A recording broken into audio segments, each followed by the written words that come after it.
everybody, welcome to the Here to See channel. Got another Here journal for you. Mark chapter 14. Mark, the Gospel of Jesus Christ. Here to See, we focus on sharing pearls of wisdom, nuggets of knowledge, understanding the difficult, and instructions for a better life. And you can find it in Mark chapter 14. We're reading a chapter of Mark a day and doing a Here journal every day. It's a journaling method many find edifying to their relationship with the Lord. Check out replicate.org to learn about Here journaling. And now you can watch one too. So let's read and listen to Mark chapter 14 in the New Living Translation, and then I'll share my journal. Chapter 14. Jesus anointed at Bethany. It was now 2 days before Passover and the festival of unleavened bread. The leading priests and the teachers of religious law were still looking for an opportunity to capture Jesus secretly and kill him.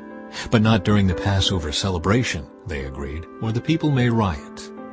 Meanwhile, Jesus was in Bethany at the home of Simon, a man who had previously had leprosy. While he was eating, a woman came in with a beautiful alabaster jar of expensive perfume made from essence of nard. She broke open the jar and poured the perfume over his head. Some of those at the table were indignant. "Why waste such expensive perfume?" they asked. "It could have been sold for a year's wages and the money given to the poor." So they scolded her harshly. But Jesus replied, "Leave her alone. Why criticize her for doing such a good thing to me? You will always have the poor among you, and you can help them whenever you want to. But you will not always have me. She has done what she could and has anointed my body for burial ahead of time. I tell you the truth, wherever the good news is preached throughout the world, this woman's deed will be remembered and discussed." Judas agrees to betray Jesus. Then Judas Iscariot, one of the 12 disciples, went to the leading priests to arrange to betray Jesus to them. They were delighted when they heard why he had come, and they promised to give him money. So he began looking for an opportunity to betray Jesus. The Last Supper. On the first day of the festival of unleavened bread, when the Passover lamb is sacrificed, Jesus' disciples asked him, "Where do you want us to go to prepare the Passover meal for you?" So Jesus sent 2 of them into Jerusalem with these instructions. "As you go into the city, a man carrying a pitcher of water will meet you. Follow him. At the house he enters, say to the owner, 'The teacher asks, where is the guest room where I can eat the Passover meal with my disciples?' He will take you upstairs to a large room that is already set up. That is where you should prepare our meal." So the 2 disciples went into the city and found everything just as Jesus had said, and they prepared the Passover meal there. In the evening Jesus arrived with the 12 disciples. As they were at the table eating, Jesus said, "I tell you the truth, one of you eating with me here will betray me." Greatly distressed, each one asked in turn, "Am I the one?" He replied, "It is one of you 12 who is eating from this bowl with me. For the Son of Man must die, as the Scriptures declared long ago. But how terrible it will be for the one who betrays him. It would be far better for that man if he had never been born." As they were eating, Jesus took some bread and blessed it. Then he broke it in pieces and gave it to the disciples, saying, "Take it, for this is my body." And he took a cup of wine and gave thanks to God for it. He gave it to them, and they all drank from it. And he said to them, "This is my blood, which confirms the covenant between God and his people. It is poured out as a sacrifice for many. I tell you the truth, I will not drink wine again until the day I drink it new in the kingdom of God." Then they sang a hymn and went out to the Mount of Olives. Jesus predicts Peter's denial. On the way, Jesus told them, "All of you will desert me. For the Scriptures say, God will strike the shepherd, and the sheep will be scattered. But after I am raised from the dead, I will go ahead of you to Galilee and meet you there." Peter said to him, "Even if everyone else deserts you, I never will." Jesus replied, I tell you the truth, Peter. This very night, before the rooster crows twice, you will deny 3 times that you even know me." "No," Peter declared emphatically. "even if I have to die with you, I will never deny you." And all the others vowed the same. Jesus prays in Gethsemane. They went to the olive grove called Gethsemane, and Jesus said, "Sit here while I go and pray." He took Peter, James, and John with him, and he became deeply troubled and distressed. He told them, "My soul is crushed with grief to the point of death. Stay here and keep watch with me." He went on a little farther and fell to the ground.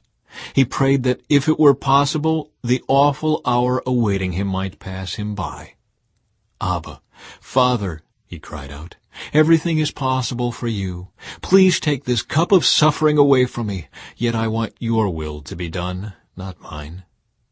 Then he returned and found the disciples asleep. He said to Peter, "Simon, are you asleep? Couldn't you watch with me even 1 hour? Keep watch and pray, so that you will not give in to temptation. For the spirit is willing, but the body is weak." Then Jesus left them again and prayed the same prayer as before. When he returned to them again, he found them sleeping, for they couldn't keep their eyes open, and they didn't know what to say. When he returned to them the 3rd time, he said, "Go ahead and sleep. Have your rest, but no, the time has come. The Son of Man is betrayed into the hands of sinners. Up, let's be going. Look, my betrayer is here." Jesus is betrayed and arrested. And immediately, even as Jesus said this, Judas, one of the 12 disciples, arrived with a crowd of men armed with swords and clubs. They had been sent by the leading priests, the teachers of religious law, and the elders. The traitor, Judas, had given them a prearranged signal. "You will know which one to arrest when I greet him with a kiss. Then you can take him away under guard." As soon as they arrived, Judas walked up to Jesus. "Rabbi," he exclaimed, and gave him the kiss. Then the others grabbed Jesus and arrested him. But one of the men with Jesus pulled out his sword and struck the high priest's slave, slashing off his ear. Jesus asked them, "Am I some dangerous revolutionary that you come with swords and clubs to arrest me? Why didn't you arrest me in the temple? I was there among you teaching every day. But these things are happening to fulfill what the Scriptures say about me." Then all his disciples deserted him and ran away. One young man following behind was clothed only in a long linen shirt. When the mob tried to grab him, he slipped out of his shirt and ran away naked. Jesus before the council. They took Jesus to the high priest's home, where the leading priests, the elders, and the teachers of religious law had gathered. Meanwhile, Peter followed him at a distance and went right into the high priest's courtyard. There he sat with the guards, warming himself by the fire. Inside, the leading priests and the entire high council were trying to find evidence against Jesus so they could put him to death, but they couldn't find any. Many false witnesses spoke against him, but they contradicted each other. Finally, some men stood up and gave this false testimony. "We heard him say, 'I will destroy this temple made with human hands, and in 3 days I will build another made without human hands.' But even then, they didn't get their story straight. Then the high priest stood up before the others and asked Jesus, "Well, aren't you going to answer these charges? What do you have to say for yourself?" But Jesus was silent and made no reply.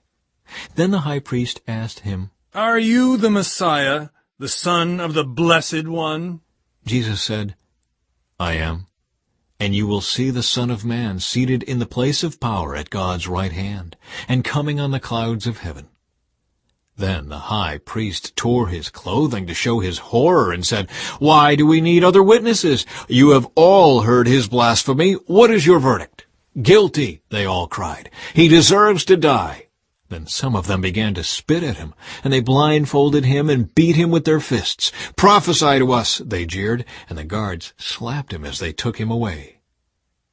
Peter denies Jesus. Meanwhile, Peter was in the courtyard below.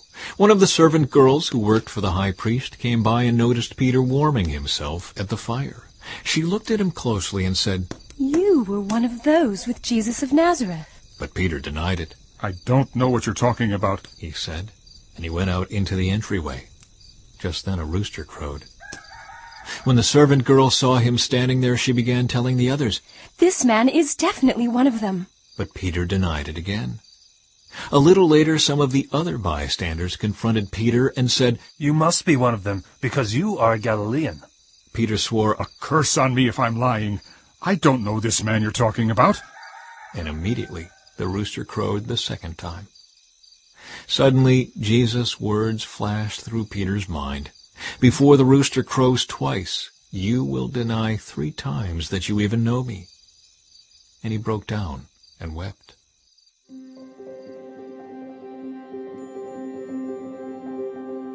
All right, that was Mark chapter 14, New Living Translation. Now for my Hear Journal, and we start with a highlight. Verse 10. Then Judas Iscariot, one of the 12 disciples, went to the leading priests to arrange to betray Jesus to them. They were delighted when they heard why he had come, and they promised to give him money. So he began looking for an opportunity to betray Jesus. Verse 17. In the evening, Jesus arrived with the 12. As they were at the table eating, Jesus said, I tell you the truth, one of you eating with me here will betray me. Greatly distressed, each one asked in turn, Am I the one?